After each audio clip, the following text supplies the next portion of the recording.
And that's what love can be. Love has no boundaries. And so I love poly and the idea that we let each other grow because love has no boundaries.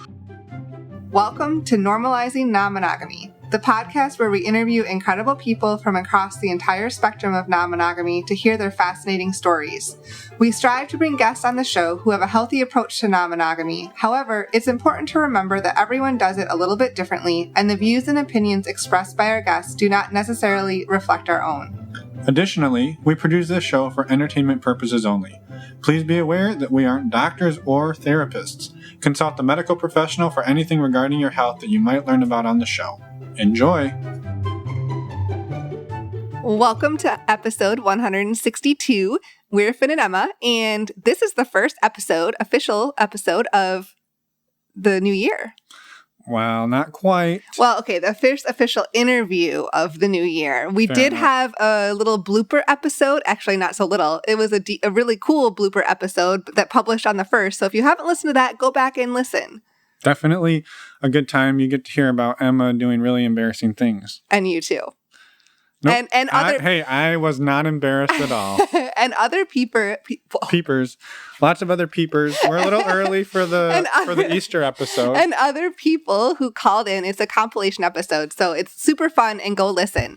Now, tonight, we have an interview with Tessa and Amir, and they are launching a new podcast in the end of January called The Open Nesters, and we're super excited to get this episode out there because they have a really beautiful story. Yeah, it's a great conversation. It covers a lot of different things and sort of their journey of opening up their relationship. And their podcast is really about sort of what they consider the act 3 of life, or in the time after your children leave. And a lot of people refer to it as empty nesters, and they've sort of done a little play on that with open nesters. So it's a really cool concept. It's a really great conversation, and we're excited to have them on the show and give them a little promotion from the old sharing the love. Yes, sharing exactly. The love. Share the love. So thanks ahead of time, Tessa and Amir, for coming on and sharing your story. We really appreciate it. And best of luck with your podcast.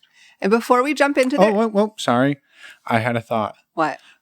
If people want to find out more about them, they should go check out our show notes, and there are links. Yes. You were a little angry until you saw where I went with it. Head over to our website, normalizingnonmonogamy.com, click on the podcast tab, and you'll see show notes for all of our guests, or go down into the show notes of your podcast player. There are links to the show notes for this episode, and you can find ways to contact them, check out their website, teasers, and more. I apologize for cutting you off, Emma.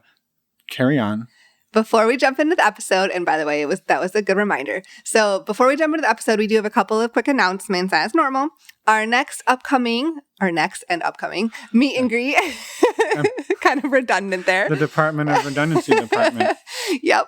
Our next meet and greet is January 16th, Saturday, and we're doing an afternoon event. So it's going to be at 12 p.m. Pacific, 3 p.m. Eastern, so that hopefully the people in other time zones like Europe or Asia can join as well. And therefore, it wouldn't be an afternoon time zone. It wouldn't be an afternoon event if you were in all those other places. You're right. But it's afternoon for us, and we're super excited about it. If you don't know what these are, we get everybody together on a Zoom call, and we have like a large group. We do some intros where we break people into smaller groups. We ask questions. I don't know. It's basically what you would imagine a speed meet and greet is, but we do it in Zoom. Yes. And it's a lot of fun, and we've been having about 50 couples or people or quads join. So check it out. And I think you'll have a great time. They're $10. They're open to everybody, and we would love to see you there. To sign up, go to our website, normalizingnonmonogamy.com, and click on the meet and greet button at the top. We can't wait to see all of you there. Also, a huge shout out to our Patreon community. We have an amazing growing community there, and we love all of you so much. We do have some Patreon calls coming up this month. The first is the women's group call. That's actually tonight, the 6th of January. If you happen to miss it, there'll be one in February. Don't worry. We also have a men's group call the 19th and a Q&A on the 20th. So if you want more information about those and how to join, go to our website, normalizingnonmonogamy.com, and click on the Patreon button. We're going to talk a little bit more about what Patreon is in the outro, but we're not going to dive into it here. We did, however, have some quick, exciting news from one of our favorite affiliates. stdcheck.com. This is the website and service we use to get tested for STIs, and it is fantastic. We love it. It's amazing. If you use the links on our website, you do support the show, so that's just a quick disclaimer there. But Emma, how much did they drop the price by? They dropped it to $139. They dropped it from $199, so they dropped it $60. That was some amazing math we just rolled out there. I know. You weren't ready for it. You were like playing with the blanket, and then I was like, do some math, lady. I wasn't paying attention. All right, so you nailed it. They dropped the price, actually. That was the exciting news about it. It's been $199 for years and years and years, and our listeners get $10 off, and now it's basically $129. Yes. So use same the link, timer. Use High the five. links on our website. Yep, you can find them in the show notes or in your podcast player. There's links directly there. Save yourself a couple bucks, and thank you in advance for supporting the show. Yes. And there's one more thing that we wanted to announce in this new January episode is we have a really exciting collaboration coming up with Catherine of Expansive Connection. You may remember her. She's been on episode 57 of the show, as well as episode 2 of the Focus Fridays episodes, episode 1.2 and 1.10, if you want to check those out. But we are doing a new thing with her called Power of Witness, where we've gathered 4 couples that have been on the show previously, and we're doing a deep dive into their relationships with Catherine. So, well, it's a group counseling, and so it's going to be 5 weeks. Yes, and for each couple, basically gets a turn on the hot seat, diving in, and then Catherine's basically coaching them, and then at the end, everybody gives each other feedback. I don't know. It was an amazing experience. We wrapped it up a couple weeks ago, and we're super, super excited to get it out to everybody. And it is publishing. The first one will be next Friday, the 15th of January. That's the first 2 actually will be dropping that day. And then there'll be every Friday for the next 4 Fridays after that. But wait, there's more. There's more. If you want access to them right now, all of them, they're available for our Patreon members. So go ahead and sign up for Patreon on our website, normalizingnonmonogamy.com, and click on the Patreon button, and you'll have access to all of the Power of Witness new series. It's amazing. It's moving. It's just incredible. Plus all of the other awesome Patreon stuff. Yeah, of course. All right. We will stop blabbering at you and let's get into the episode with Tessa and Amir. Let's go. Welcome to the show, Tessa and Amir. We're super excited that you reached out to us and wanted to come on and share your story. I think we like to start with having you both introduce yourself and tell the listeners a little bit about who each of you are. Okay, so I'm Tessa, and I'm 55-year-old woman who has 3 adult children and is a hugely experiential and experimental and curious person who loves mostly people, but also the experiences that we can gain from opening our hearts and our minds. And I'm a mindfulness educator, as well as done a lot of work around sensuality, and I've done a lot of work in education as well. So I've been doing in public speaking. We've done a lot of collaboration together, me and my husband, and on projects that I'm an author as well. So we had a publishing company. So we've done a whole bunch of things but me personally today, mostly I'm just a woman who feels really good in her space and place in the world, and really always excited about what's coming next. Wonderful. Amazing. I love it. Yeah, and I'm on antibiotics and drugs and painkillers after my oral surgery today. Exactly. So I can tell you a lot about me, but a fact of the matter is that I'm a foreigner. I came here from overseas, and now after failing medical school. Anyway, I am now we reside on the East Coast, and I have been a serial entrepreneur all my life. I never worked for anybody, well, except in a falafel stand one time, but that doesn't count. Really. The fact of the matter is that I have always started businesses. I have failed miserably in many, and succeeded in just about a handful of them. That are still around. So that's me. I basically take my cues from my beautiful wife that is always have a better, I guess, feel for the pulse. She's always much more in touch with herself, and consequently, as a couple, I'm more in touch with myself when I'm with her. So, that was the sweetest thing. I don't think things come up that we say as we and now it's here forever. But it's the truth. It's the truth. And her mindfulness, her 10 minutes gratitude meditation in the morning. Really set up the tone, even though I resented it. She said, "Do you have some time for 10 minutes meditation in the morning of gratitude?" And I said, "How long?" She says, 10 minutes. I said, "All right, I'm timing it." Once in a while I'll do it. But so we're very different. She's very much in touch with herself. I'm very much a matter-of-fact person. I take charge. I have a large company right now with many employees. So I love to lead. I love to create value and create a team of people that can work together. So that's But we've had a lot of struggles with those failures. It's been a wild ride, and I actually enjoyed the fact that that's the thing about Amir, his entrepreneurial spirit, and that's what I fell in love with about him, as his passion and innovation of what he can try to vision, and it's so cool, even if it's never perfect, because nothing ever is. Yeah. So it's been a ride. Yeah. How long have you two been together? We are 30 years, Ron? No. Well, together, 31 years together, dating for a year and then married for 30. Wow. Congratulations. Yeah. Yeah. Thank you. And still happy. And the way I feel about it is that, if we go back to our origins, it's been such a journey, and there's no one way to think that love can last, or to think how do things really work. It's just our journey has been one that, it's with all the ups and downs and all the imperfections, how we've come back to it, like with a lot of forgiveness and commitment, and also ability to give each other that space to become happier. And I think that's what the Open Nesters is really about. Yeah, and being in an open relationship for the last more than a decade certainly help. It doesn't mean it's not a condition to everlasting marriage, but it did help us quite a bit, actually. Definitely. We do, ask each other, would we have been together if we hadn't opened our relationship? And it's not because it was having a specific breakdown.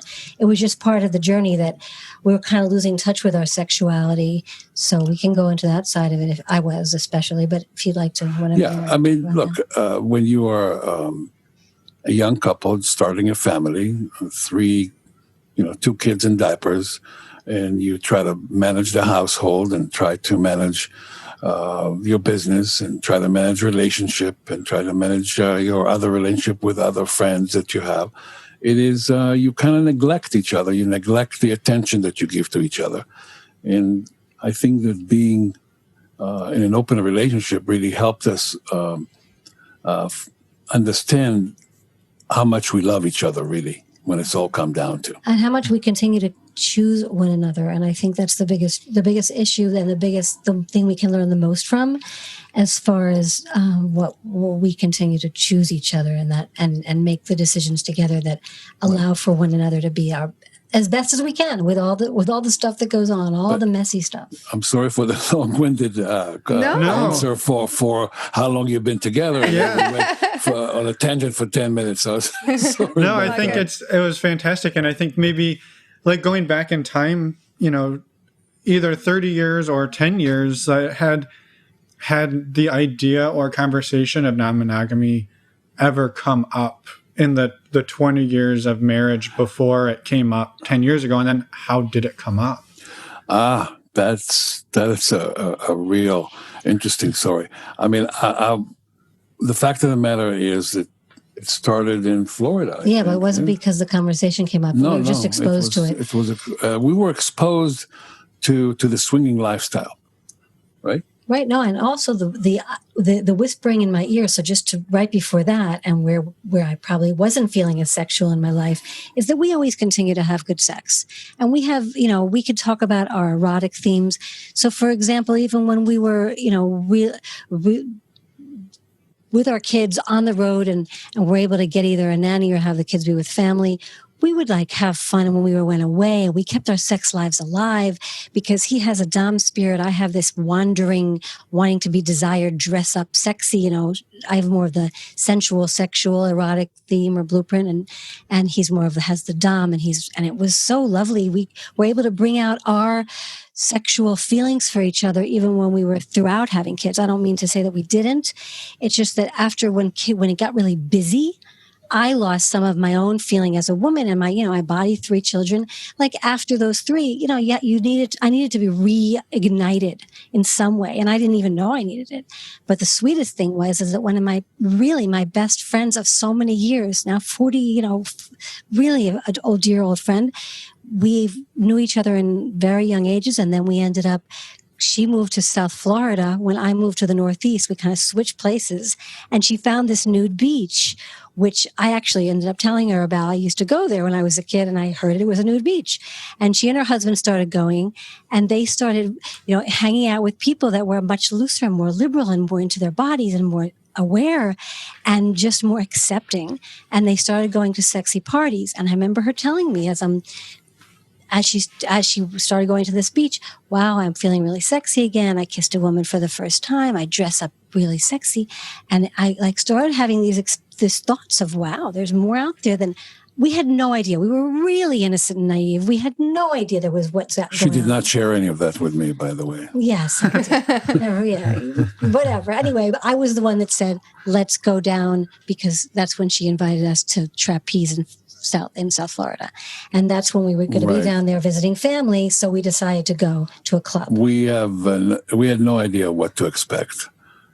Classy club, beautiful people, and Tessa loved to dance. Tessa loved to dance continuously. And here she is on the center stage, on the dance floor, dancing, and a woman comes behind her, start taking off her bra and touching her boobs. And I'm looking at her and I says, wow, what's going on here? This is very erotic. This is incredibly hot. And there's all women dancing on the floor, and I'm like watching this, and really, it was very, very arousing to see my wife surrounded by other women, and they all touching, and the sensuality. It was like a dance, beautiful dance. So, well, it's always been one of my favorite things to do. So start the dancing, and especially to enhance the sensuality part of a dance, and with beautiful people that want to. It's still one of my big themes. Right. Yeah. We didn't play with anybody. We didn't do anything. We just left afterwards because we had to go back to release our babysitter, whatever. So here we are, and we just I remember driving, and we're not saying a word. Well, we were driving to a conference. Before we driving back from the club, we wow. We were both in what just happened? We're not saying anything to anybody. This is, we have to digest what's going on. The next day, we are heading across Florida to Tampa to a conference, and we stopped every, we were like high school kids again, standing on the side of the car to have sex. Right. We're like, wow, this stimulated something, man. It was very, very arousing. And that's how we really started got exposed to the lifestyle, the swinging lifestyle. And sorry to interrupt you. So going into that first night, you knew it was a swingers club, right? I assume your friend had told you that. Had you talked about is swinging something we want to try? What would that look like? Are we going into this with any rules? We knew that it was a sexy club. She hadn't told me about a lot of stuff. We didn't know what swinging I always is. liked to dance. She and I danced and kind of did sexy dancing of all of our lives anyway. So she was she knew I'd be up for it. We would go to any club to dance. I went there to dance. I mean, really, we didn't know much about it. Really. So there was no discussion. It was what just happened? Was that it wasn't even sex. It was a sensual, erotic, fun night for us. That's all it was. A whole new exposure. So it was beautiful, and it was really innocently entered. And then all the stuff starts coming up to figure out. I mean, I would say that I've never loved as much, really, and we've never loved, both of us loved so much orgies, just the kind of not anonymous sex things. So means that's what some swinging is. So it kind of especially put me off for a while. What happened to us is that we start fantasizing and we start talking about the possibilities and what's going to happen. I remember that a few weeks later, we went down to Jamaica to a resort. And with the kid, we went with a family trip, like very, very soon after this kind of within definitely the 6 months to a year. And we were at this family resort, and we had heard from my friend from South Florida about hedonism, and it was next door. We're like, oh, hedonism's there. And we had then started discussing that we're excited about sexuality, but we're still not doing much about it. We're not looking for anything. And we ended up going to the hedonism. We were there for a few hours, just Really? a night pass. Yeah, we just like watched what was going on. We weren't doing, again, that's what we were doing. We were like, oh, well, I'd be curious what that is. As we're leaving, somebody really sexy came over to me, like, this is a long time ago already, 10, 15 years ago. Anyway, and said, started flirting with me. And then he looks at your husband, are you tolerant? Or something. He was French. Yeah, he was French. French, okay, whatever. He was a foreigner, good-looking, sexy guy. And he says, are your husband tolerant? Which means, can I whisk you away? And the word hedonism, which I didn't, but it was the whole thing, it was a very slow beginning enticement. I mean, if I knew today, what I know today, I would have said, sure, honey, go have a blast. But it did not work that way. So we were slow. For years, we did like this soft swing kind of thing. Like we kept it very slow because we were able to communicate because of that. So for us, that's how it worked.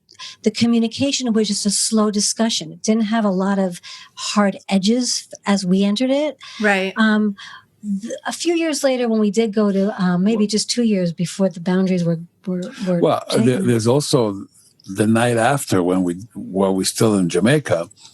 Right. Yeah.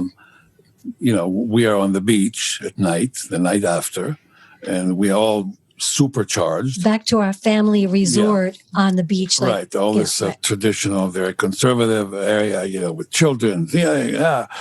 And we just went to the beach and we have the headsets and we are listening to Santana, I think it was, and took off our clothes and here dancing she is on the beach. Dancing on the beach around 2 a.m. in the morning. And I didn't think anyone was around. right. And dancing for, I don't know, a good half an hour for sure, naked on the beach. Then the next morning, with our kids, schlepping them into the dining room. And I guess the security, I don't know, was he security? Probably the head of the beach. He looked at her and he has a big smile. And he says to her, you are the dancer. So somebody have watched her and knew about her. But that's part of this whole supercharge that we got from being in a resort. Just watching. And then eventually we slowly, I think we were reaching out to others. I think we did like, at that time, we went to parties. We started going to parties locally. Swinging was not really what we wanted because we both felt like we really wanted to develop a deeper connection with people, and just casual sex was really sometimes okay, sometimes boring. At best, it was... we only had a few of those experiences, actual, just casual. Right. And both of us kind of felt like we like to get to know people, so rather we would meet people at the parties and develop relationships. Right. And we had a number of couples. Oh, yeah. I remember we had we had a rating system. That didn't last long. Yeah, no, it didn't last long. We kind of like when we meet a new couple, we had, one... under no circumstances I'm going to be with that person or couple. 2, I'll do it if you really insist. And that's why I said we probably only took 2 for the team, maybe. And 3, I really want to. And if we didn't have a 5 in between us, it didn't happen. And obviously, Tessa always was the one that made the final decision. And whatever. So the rating system kind of went away pretty fast. Honestly, the bottom line is women's. It is more. Yeah. I mean, I don't know how you guys find it. I'd be curious with couples. women tend to be the ones that are a little more intuitive or want to or the little more of the gatekeepers in some way as far as what works, but not always. Yeah, no, for sure. And so it sounds like you started having more of those conversations after Jamaica, like, where do we want this to go? You started going to some clubs or some parties. Right. Correct. And started meeting couples. Yeah, but it was always like, yes, we want to develop a relationship, whether that's a friendship or something that is deeper. Correct. And we happened to found a couple like that.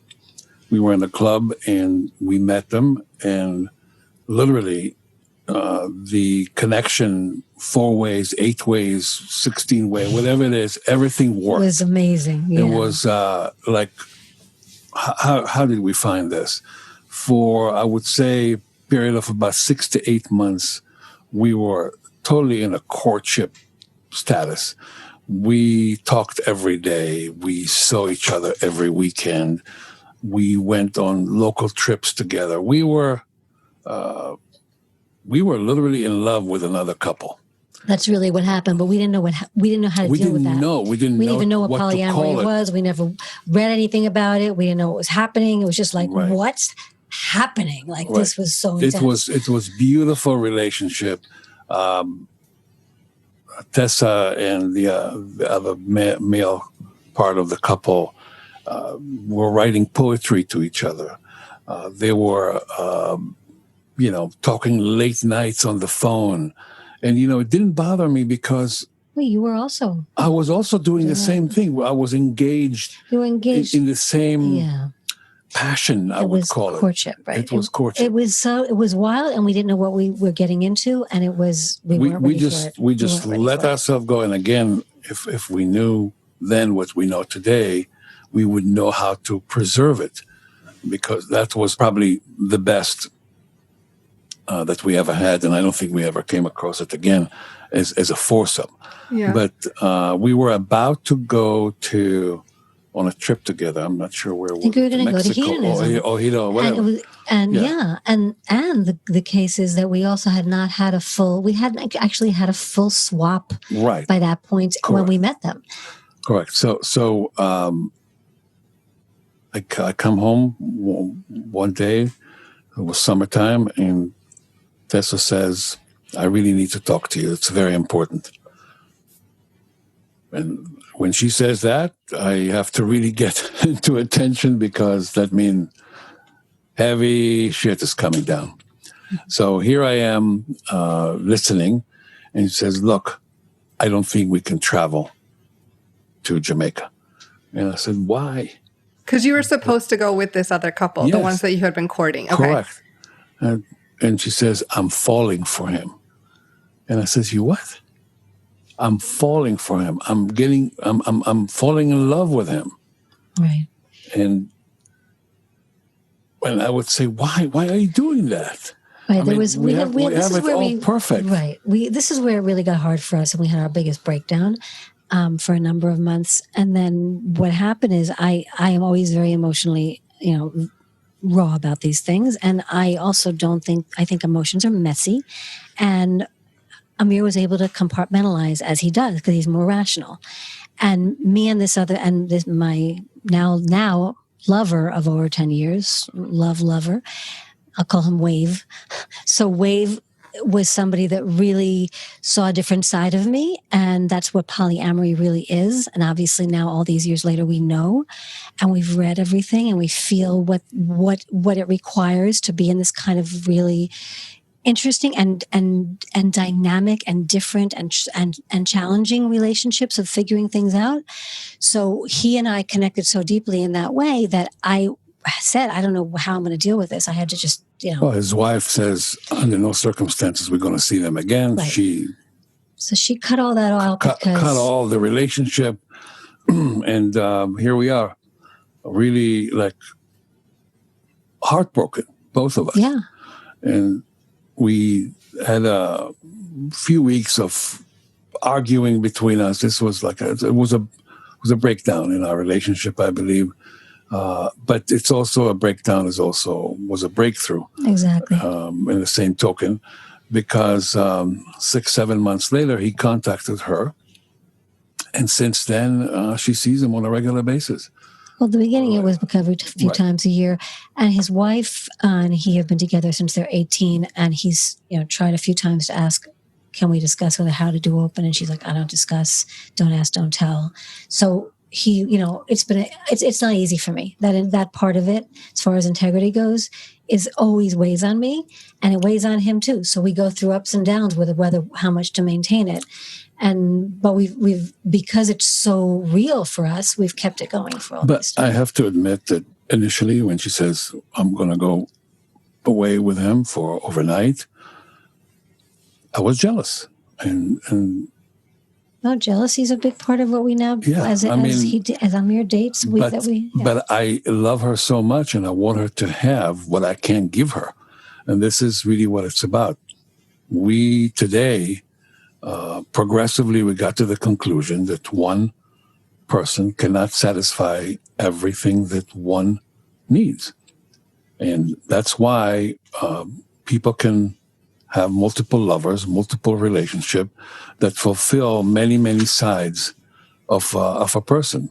Their character, their desires, their kinks, their fetishes, whatever it is, they need to...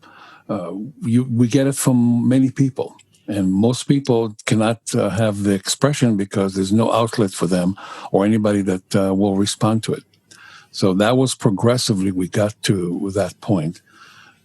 Also appreciating one another as the fact that we are able to. I mean, everyone has jealousy as an emotion, but for example, I remember because we were both so really securely attached, and I've spoken to many of my colleagues about this attachment theory. Like we actually both came from a place that we didn't feel that we couldn't trust one another or that we would be abandoned.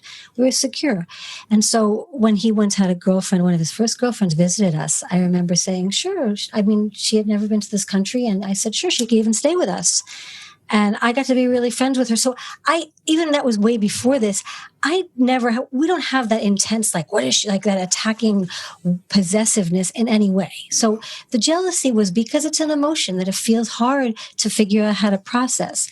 And yet, as I have a beautiful husband that lets me feel like he wants me to be happy, we like to say that we give each other that space to go out and be able to explore, and then we bring back the energy to one another, and that's a big essence of what we hope more couples can come to know, regardless of how much they give each other space and in what areas of their lives. And that's actually why in the Open Nesters we decided to do this infinity circle with the birds going off as open nesters, because you go out and you bring the energy back.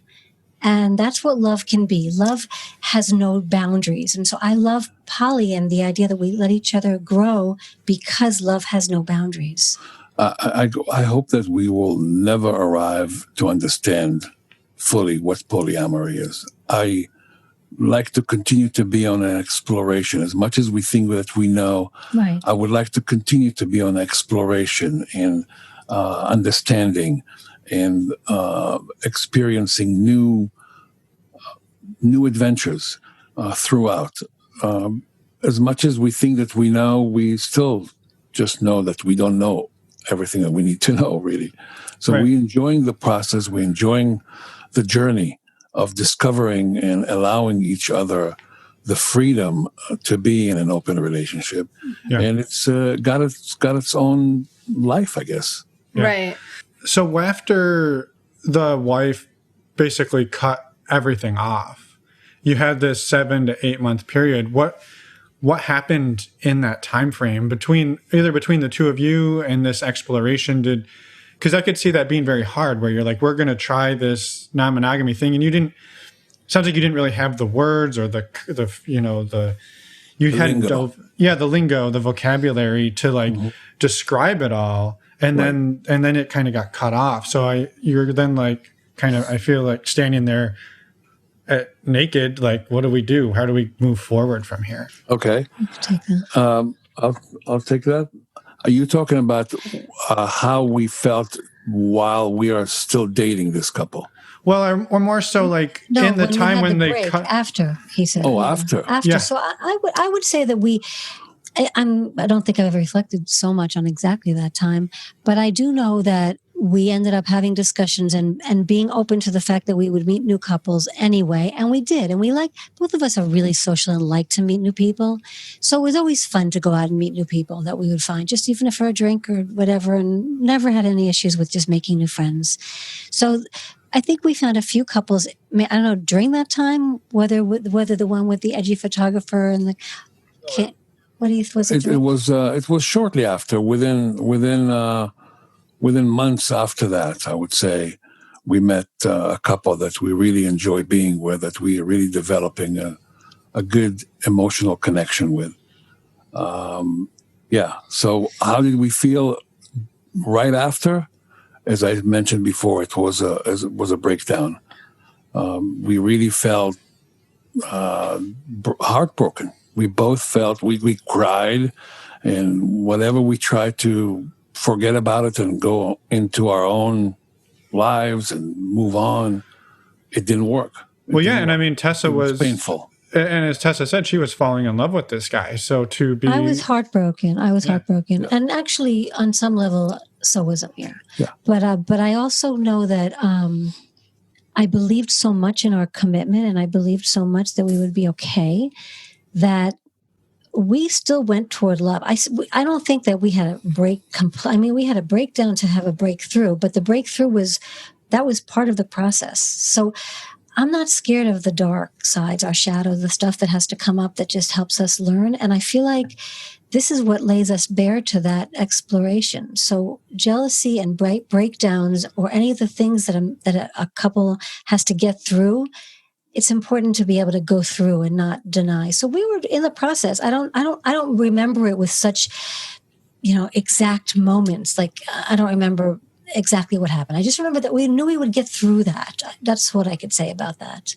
Well, it was intense time. I mean, I remember it because I really had the first time I was able to be separately from my wife in a room with somebody else and express deep emotional feelings.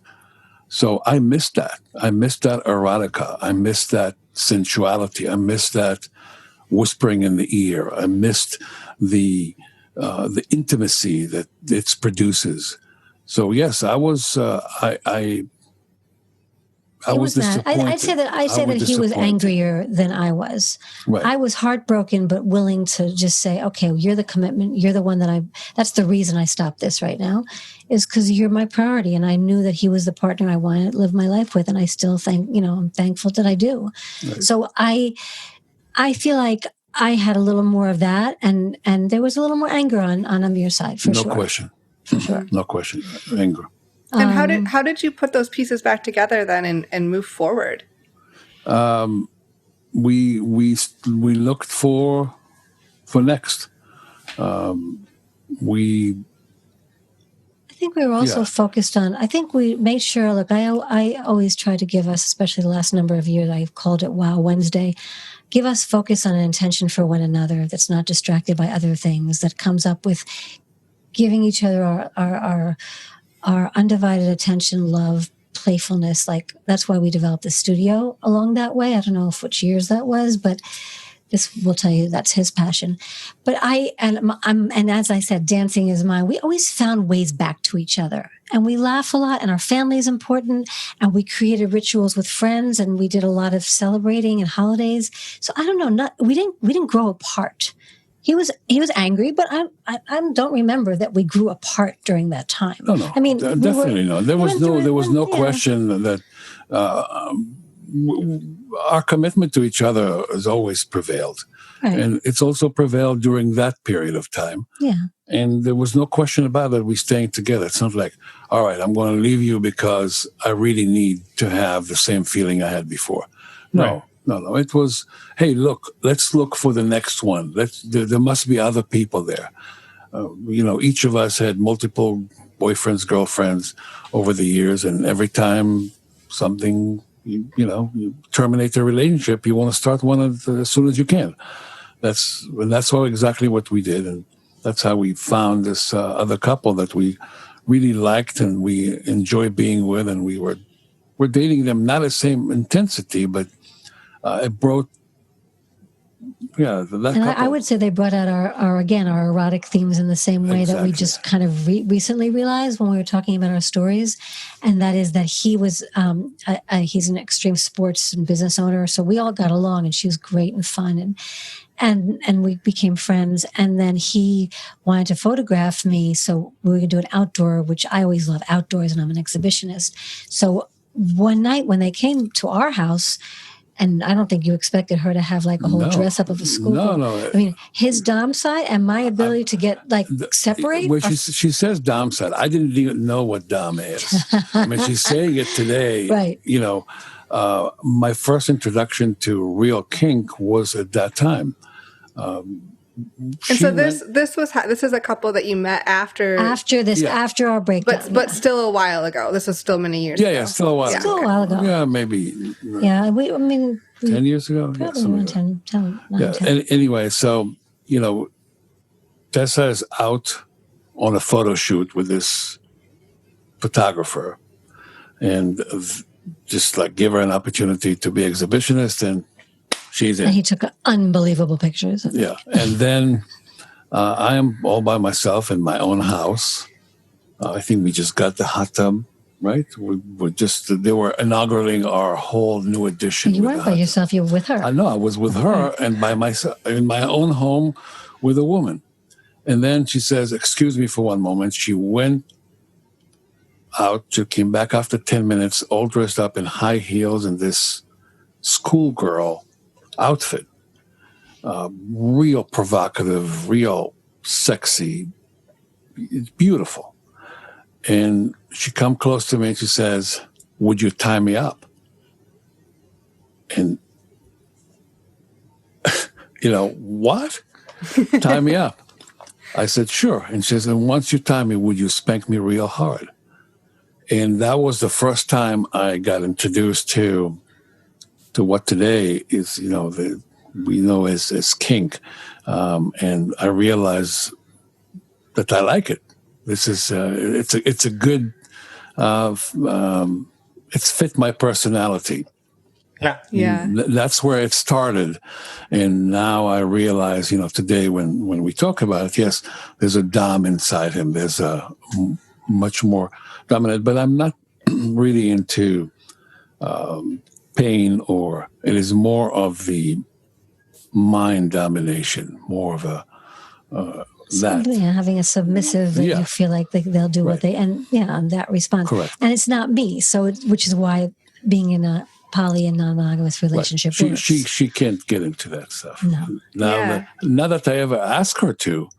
I mean, you did ask me on some level with the waiting naked in a conference room. We still do that nowadays with our play. So it's not you don't ask me to. It's just that it's not when it has to do with really and I actually don't mind being restrained.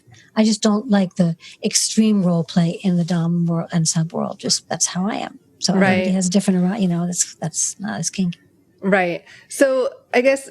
That was right after you met that couple, but I wanted to kind of fast forward. Can you explain where you're at today in your relationships? Between us.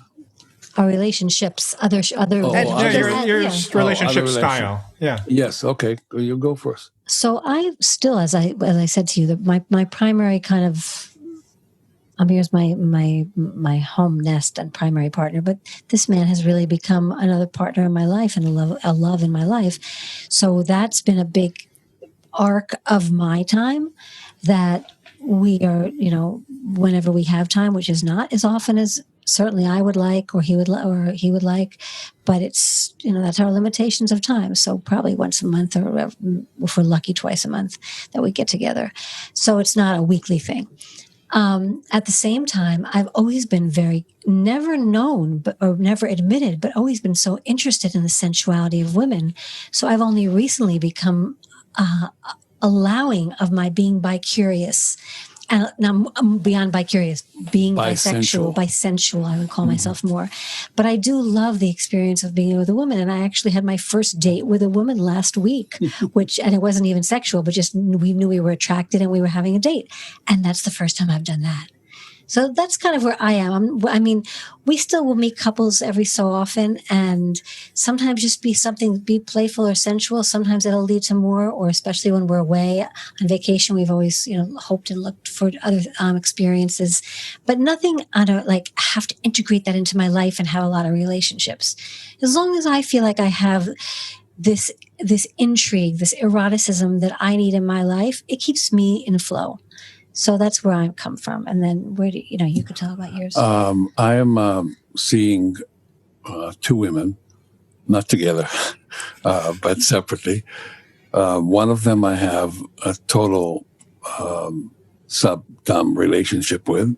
That's all we do when we get together. The other one is younger than I am.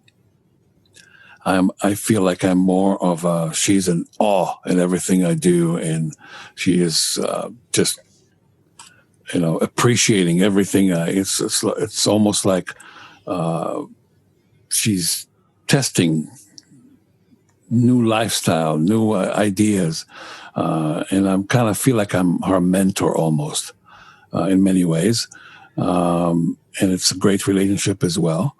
And these are the 2 relationships that I have currently,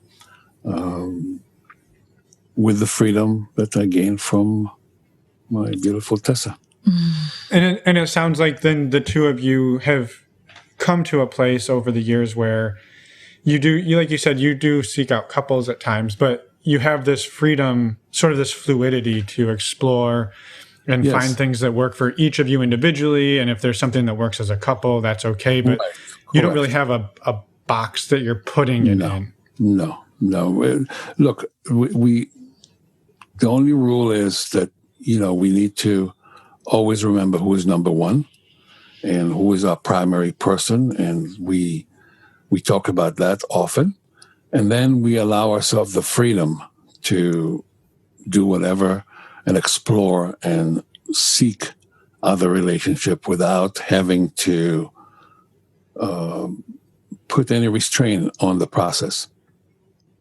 Right. I think also what is interesting is I don't know if you guys have actually interviewed that many older couples. I didn't look at all of your past podcasts. And I've heard some and have read enough to know about things that are non-hierarchical. We have a more hierarchical poly relationship or non-monogamous relationship. But I don't know if you've interviewed couples our age about that whole process, which is what's interesting for us as well, of how to set boundaries in your own home with your kids as they get older and how to be communicative with them about this lifestyle. And I don't know if your audience is interested. Yeah. Well, I know that we have talked about that a little bit, but we'd love to hear your take as well. Yeah, well, and really quick, before we jump into that, I think, and it's kind of plays into that, is like when you showed up at Trapeze a decade-ish ago, you had no idea what any of this was. And fast forward to today where you have found a way to negotiate a very fluid, open dynamic that isn't like we're swingers, we swing every other Thursday because that's how much time we dedicate. It's very organic and it's almost kind of a very advanced level to get to, and that you two were able to get to that. Like, I was just curious if you could talk about maybe some of the resources and things you found along the way that helped you get there. And then, to Emma's question about, and to what you were talking about, Tessa, about family and bringing all that in, because that's a hard conversation in and of itself, especially if you don't have any framework. Well, and also, like you said, setting boundaries. Yeah. Right. Well, I mean, that's two questions, and let me see if I can go to both of them. I mean, a big part of what I think informed our eventual evolution is that I ended up going back for a master's and did my thesis in sexuality, and then did some sex therapy training. I mean, like I know enough about the non-judgmental. She did the master in mindfulness. But the non-judgmental. What happened to finance, law? So something practical? No. Mindfulness and unicorns and rainbow. No, I'm just kidding. I'm not trying to offend any of the mindfulness. I'm a big. It's all good. It's all good. I mean, but the idea of not being judgmental was a big part of it. Is that we naturally want to be. we go into we all are judgy, and you can't get out of it completely. But the more we can notice it and say, this is what's happening here, let's talk about that, is why I think we were able to progress. I mean, I'd say a large part to kind of my perspective about it, but also because Amir is a very generous and not, and a very flexible, we're both very flexible, adaptable, and forgiving. And I definitely think that we don't worry about whether we're going to make mistakes. We're kind of both risk takers by nature. So we'll allow ourselves to stretch and then kind of evaluate because we'll discuss it.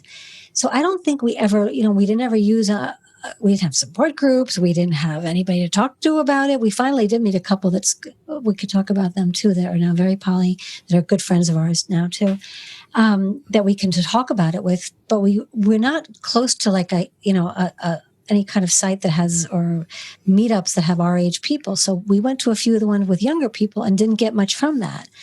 So we're kind of having to carve out our own way, without, just with our own compass, internal GPS, whatever you want to call it. And that's what the process has been. We can't point to, obviously reading More Than Two and The Ethical Slut are imperative. And even just having the understanding and knowledge, I would say everyone should read Sex at Dawn. If you don't read that, you will get the understanding of the research and the behind our bodies and human sexuality. But I don't think we had one particular way to give resources or a linear structure of that. No, I think that we are progressively got to where we are by trial and error, doing the right thing, doing the wrong thing, and agreeing, yeah, that's acceptable between you and me.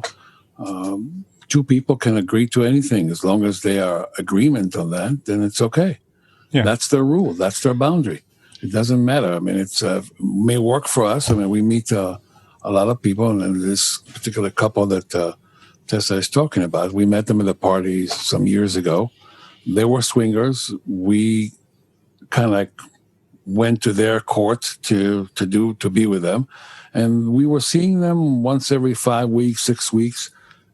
As swingers, and we really developed nice relationship with them. They come to us, we go to them. We have great dinners. We party, and then we have passionate, beautiful, erotic sex.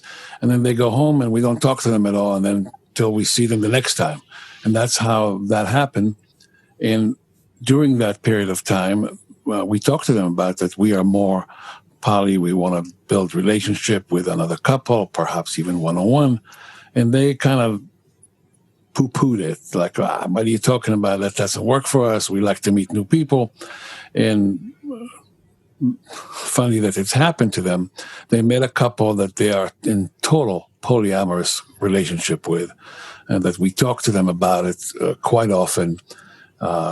They are 2 and 2 and 1 on 2, 2 and 1.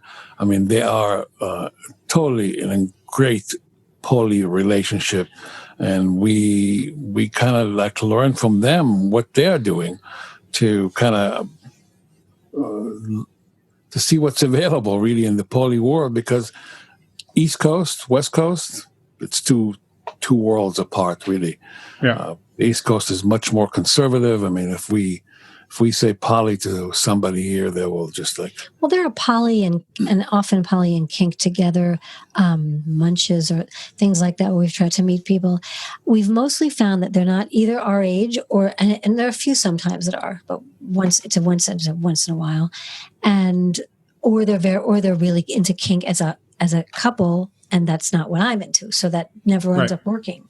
So that's why we haven't had as much success with finding other new couples that we could actually develop real poly relationships with. We've been thinking about going to a conference, and now it's getting to be this COVID time is also pretty intense. Yeah. Yeah. So that's our answer for that. That's great. And I think, the big kind of takeaway was that it was, like Amir said, a lot of trial and error and conversation, and it was a journey. And it was a journey together, and I think that's amazing. And I also wanted to circle back to your master's in mindfulness, and just that anybody who listens to the show enough knows that we both have degrees in engineering, so the thought of getting a degree in mindfulness like breaks It like breaks a little something in my head. I'm like, I don't break everything in your brain. I could totally get behind it. I definitely. I'm not saying I couldn't get behind it, but like thinking about what a mindfulness textbook versus my electrical engineering textbook, I just like it's really hard to comprehend. And so I love it, and I honestly wish I wish we had more diversity in our. We can always do that. That's true. Never too late. There's never too late. Classes everywhere. Yeah. Now online so much. Much. I just didn't want you to think I was denigrating it by associating it with rainbows and unicorns. That was purely. I actually know you're kidding. Okay. Cover your butt. It was more for everybody listening that was going to send us hate mail. So. So I wanted to circle back. Are you done? Yeah, okay. To the family. Yeah, I'm sorry, I've interrupted you like 7 times on that. So I always say to all our friends, our all closest friends and our siblings also know, we're in an ethical non-monogamous relationship.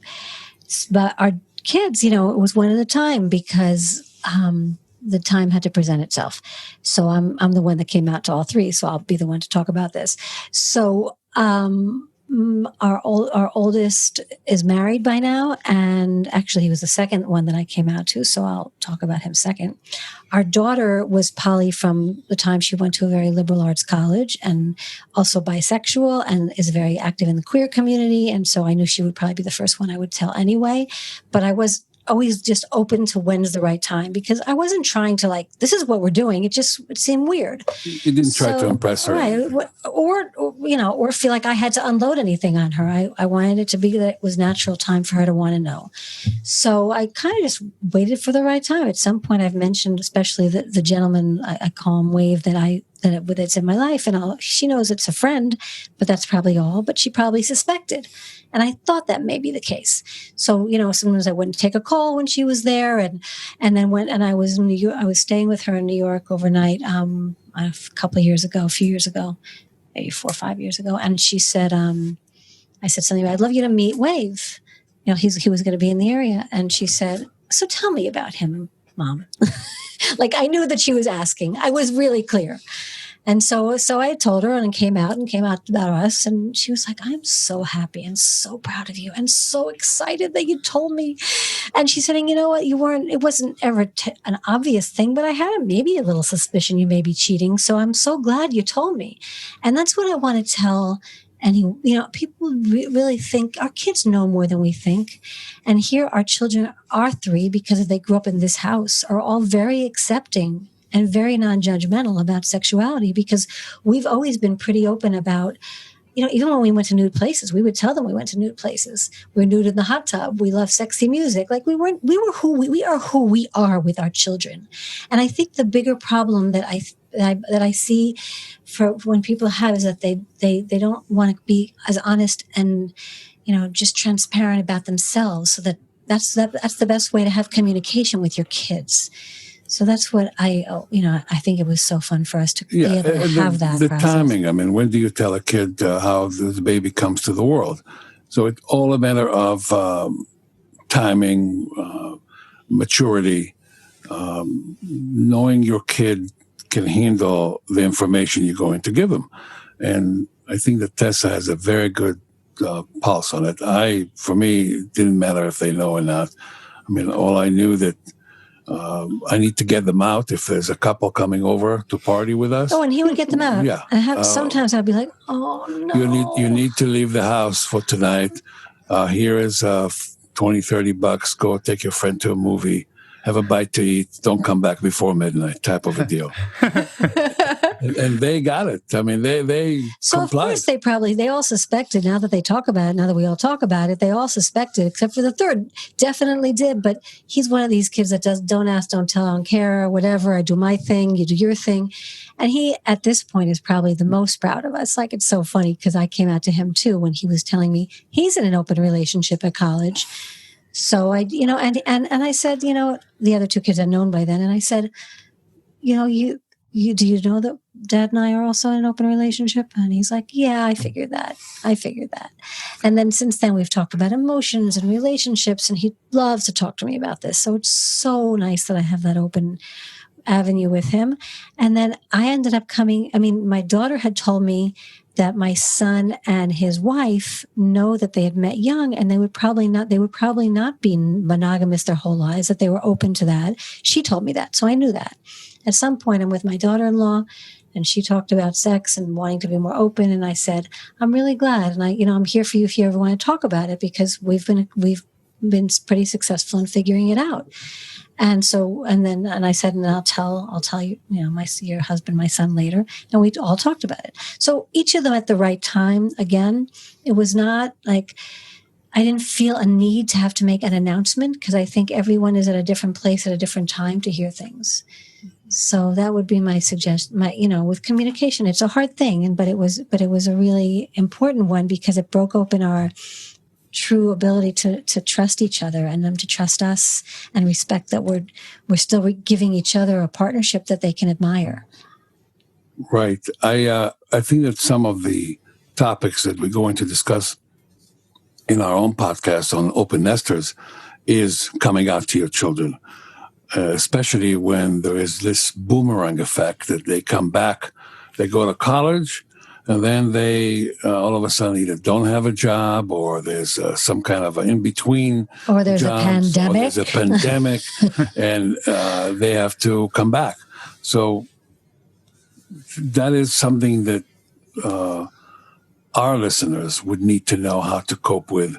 It is an issue. So we're not only going to cover open relationship and new opening in our podcast, but also how to come out to your kids. And how to set boundaries with them, and how setting boundaries as a topic in general. Obviously, you guys I'm sure know too, and it's when you speak to couples about how we figure out our boundaries, and by knowing what we're feeling, so that we can discuss it and then say, where's the place to meet to set a boundary.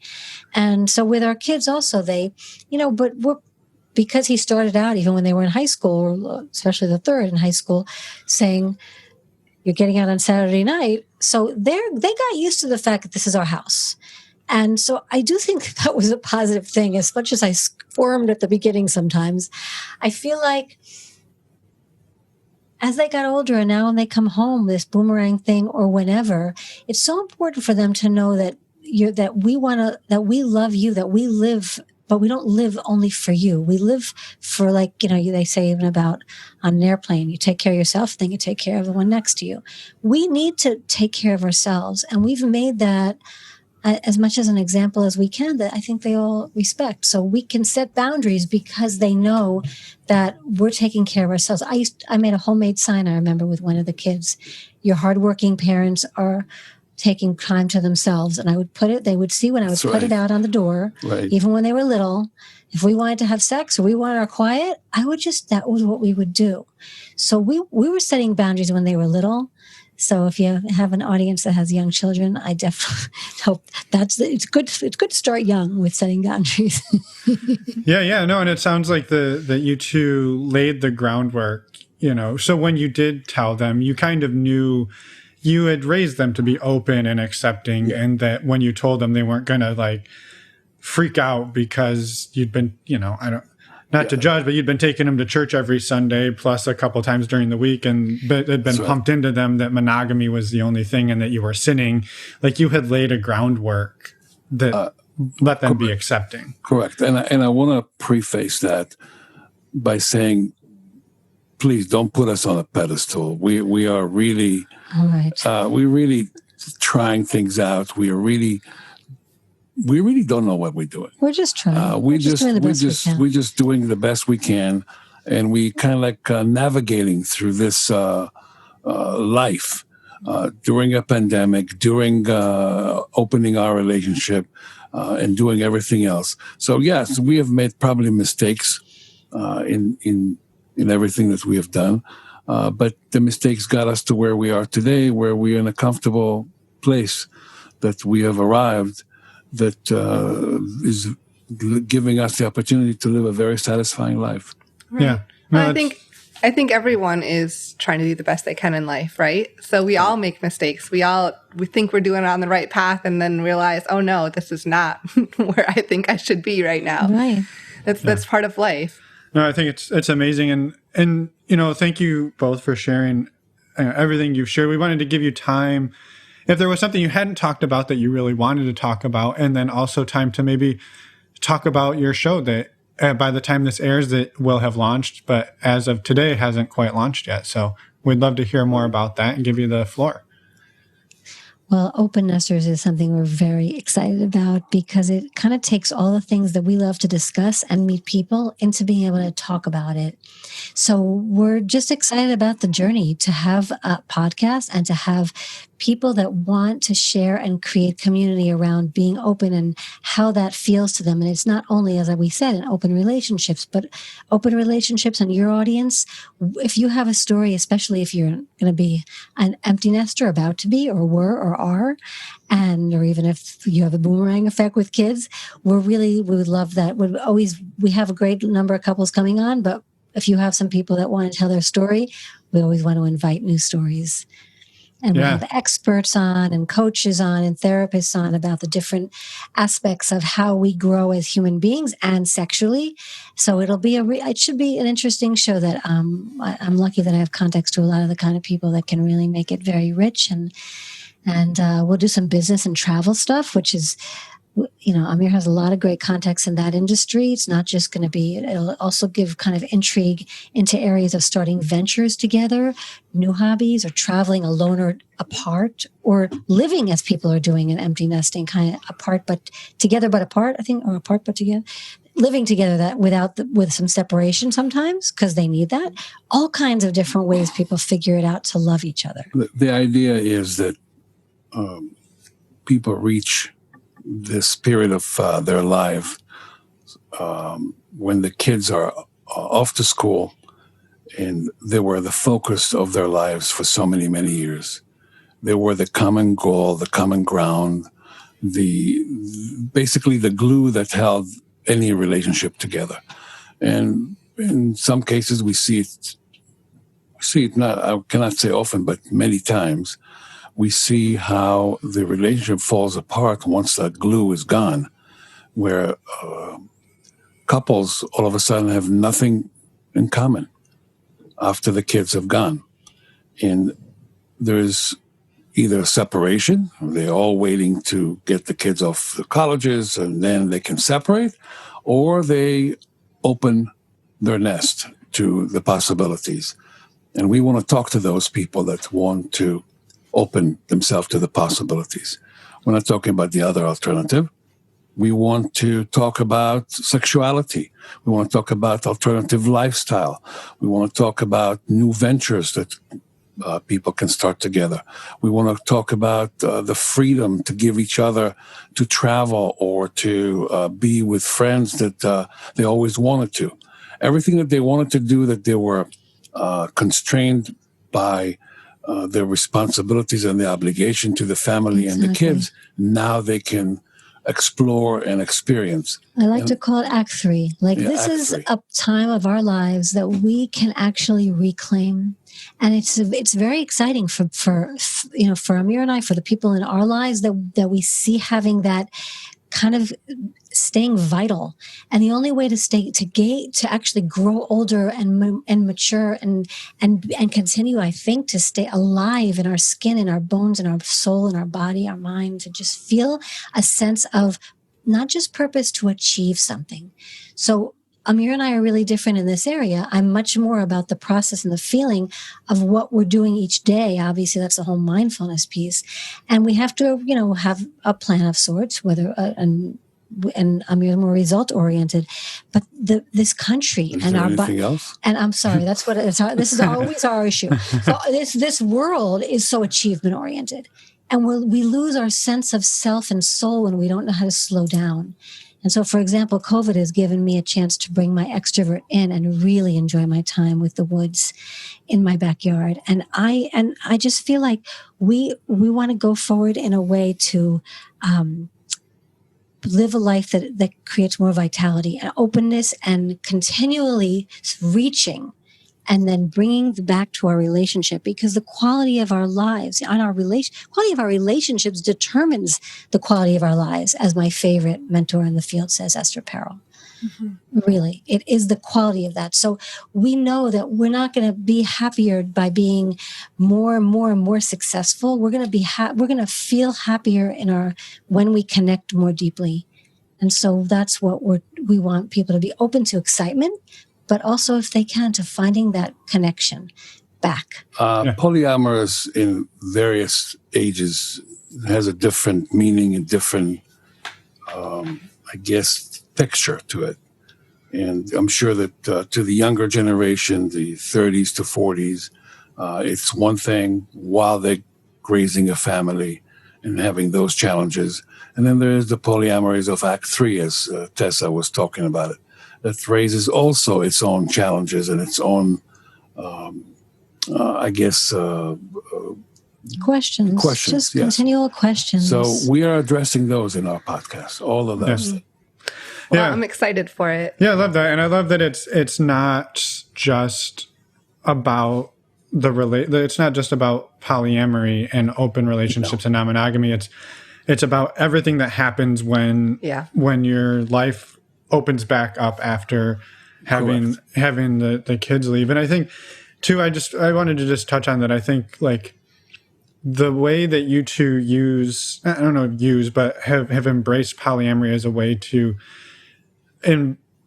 enhance the differences that each of you have. And it's come up a few times, right? Where Amir, you're very results oriented, and Tessa, you're very much let's enjoy the journey, and that you two have been able to work that into this openness and embrace your differences. And that's, I don't know, I think that's amazing, because a lot of people, I think they would struggle. And Thank you. That we've seen people that, Well, and I think we honestly can personally relate to that dynamic too. For sure. Yeah. Well, you see, here is the way I see it. She can go and enjoy the journey because there's somebody taking care of the results. He does say that. And she's going to hit you with one of those drums. Right. And then, but the flip side of it is because there's somebody that knows how to enjoy the journey, I can enjoy the journey too. Yeah. So it's not just one-sided. So if you can relate to those dynamics, then. And look, that sounds a little, and I completely own up to that. I don't think it's just my generation. I think I've taken on allowing for some level of male leadership, in our relationship in that way. I do want to say to my defense that I'm happy with anything. So I could have been in a small place and just be an educator and be a hippie in the field and probably been happy with that. So we all have, I don't know, we all have our journeys and we have figured ours out, but it's like we said, it's never perfect. We have arguments. It's messy, but we realize again, what are we coming back to? What are we giving each other? What are our common values? How do we continue to love each other with intention and choose each other again? And that's the conscious choice that we make in doing so. Right. So that's why we've been lucky and blessed to be on a journey that gives us that opportunity to check in and help us continue and stay healthy. Yeah, exactly. And I think that's honestly a perfect place to end as well, because I love that. Like it's a really good summary. Yeah, it's a journey, and we're constantly growing and experiencing new things. And thank you so much for sharing and for the work that you're about to embark upon. And for the work that you're doing. We're really excited for that as well. Maybe you can talk us out of it. No, we'll let you learn on your own and learn from your mistakes. So again, as Emma said, thank you so much for sharing, for coming on, and for the work. And we will hopefully send a bunch of people your way to learn about how to embrace. Thank you so much. Yeah, to embrace everything and to enjoy the journey. That's something I need to learn, is how to enjoy the journey. So thank you, and have a wonderful evening. Thank you so much. Thank you. Good night, guys. Thank you. And we're back. Thank you so much to Tessa and Amir for reaching out and coming on our show. We love sharing your story, and we're super excited for your podcast. It is coming out in the end of January, and we're super excited to promote it. So if you want to find out find out more, go to our website, normalizingnonmonogamy.com, and click on the show notes for the podcast episode, and you can find links to their episode or their podcast. Yeah. And a huge shout out again. Thank you so much for reaching out. Yeah. In the intro, thank you. So I got a little ahead of myself. Yeah. In the intro, we told you we're going to tell you a little more about Patreon. We're going to do that really quick here in case you wanted to know about it and you don't. So it is, that's why you would tell somebody something. Went in a circle there. No, you did. I brought it right back around. Just keep going. So it is basically a community that we've put together that we are super, super excited and proud about. We have about 104 members, and each month people join a Q&A discussion group or a Q&A discussion call. We do them on the East Coast and West Coast time zones.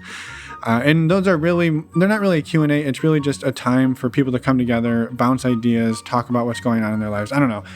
They're awesome. They're a highlight of our month every month. And so we love doing them, and they've really been growing. The other things we do, I'm running out of energy, Emma. Why don't you take over? Okay, we also have a MeWe chat group for our members, and we also have men's and women's groups. So we know that this is not the best terminology to use, but for lack of better words, I guess, we are using men's and women's. And if we're looking for people to start a non-binary group as well. But the men's and women's groups are open to anyone who identifies as either of those groups and would be comfortable joining. We have upcoming calls this month. We have monthly calls, and we also have a discussion chat group for each of those groups of people. Yeah, and the other really cool benefit is we have a MeWe chat group that everybody is in, or all of the $5 and up patrons. And that is basically one of the coolest places to hang out. It is. I sound like a dork. I don't know. There's always amazing conversation going on. Conversation about everything and anything. And so it's a great community. We'll stop bragging about it and stop bothering you with this information, but we would love it if you would check it out. Go to our website, normalizingnonmonogamy.com, and click on the Patreon button. I interrupted you. What were you gonna I was just going to say, we talk about it a lot because it has been the highlight of 2020 for us. And it has. And we are just thrilled with it. So sorry, we're just like bragging about our kid. I know. Then he was on the honor roll. You're going to want to go check it out. That's the whole point. All right. Last thing was, the other thing you get is advanced access to the power of witness. Yes, that's true. I know it is. That's why I said it. I feel like I'm in an episode of Whose Line Is It Anyway? You also get discounts on the meet and greet. You do, which is coming up on January 16th. All right. Next week, we have another episode. Yes, our next episode is with Jeff, and we're excited about this episode as well, like all of our episodes. Yeah, the last one we weren't. but he's actually directed a movie called Romantic Chorus, and we're super excited to promote his movie and get his story out there. Yeah, it's sort of an animated documentary kind of deal. We've had a couple of previous guests on the show who were featured in the film, so it's been a really cool project, and we're excited to see it get out there. Yeah, both Imani and Jade, and links to their episodes are in the show notes. Yep. So with that, we will maybe let you have a great... you're going to interrupt me. I am. Don't forget, go to our website, normalizingnonmonogamy.com. We've said it a million times, but there you can look at the show notes, you can look at Patreon, you can look at the meet and greet, and you can contact us. Contact us? That sounds like a great idea. We'd love to hear from you. You can leave us a voicemail or send us an email. I went into like full Whose Line Is It Anyway? You did. And I just kept rolling. Yeah, no, we're doing it. That's the best way. That's how you do improv. That's all, yeah. All right. Well, we shouldn't be as stand-up comedians together. Well, Together? Together, no. No. Okay. Bye, You're everyone. like my hot assistant. You're a little full of yourself. I was complimenting you. You'd be well, that's true. I don't think I could do improv. All right. Well, have a wonderful Wednesday, and we'll see you next week. Bye, everyone. Thanks for listening.